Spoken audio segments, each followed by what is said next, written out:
2013 সালে হেফাজতের জাগরণে শাহবাগী নাস্তিকরা এদের ছেড়ে পালিয়েছে। আজকের জাগরণে তথা কথিত নারীবাদীরা পালাতে বাধ্য হবে। সংগ্রামী জনতা, এবার বক্তব্য রাখবেন সহকারী আন্তর্জাতিক সম্পাদক মওলানা আব্দুল সালাম পাটোয়ারি।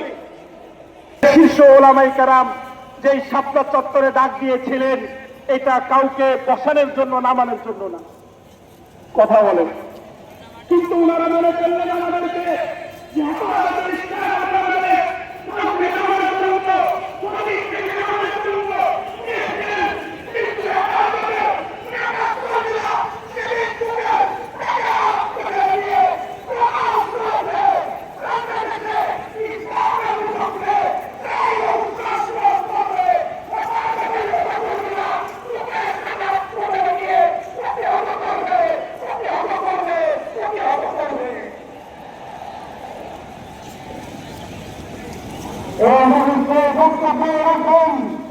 হেফাজতে ইসলাম বাংলাদেশের অফিস সম্পাদক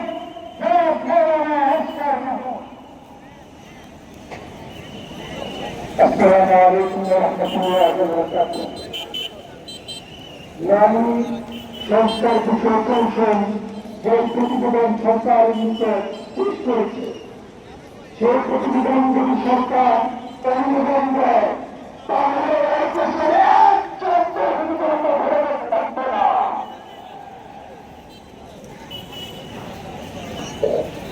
সংগ্রামী তৌহিদি জনতা, এই পর্যায়ে বক্তব্য রাখবেন হযরত মাওলানা আব্দুল কুদ্দুস কাসেমী।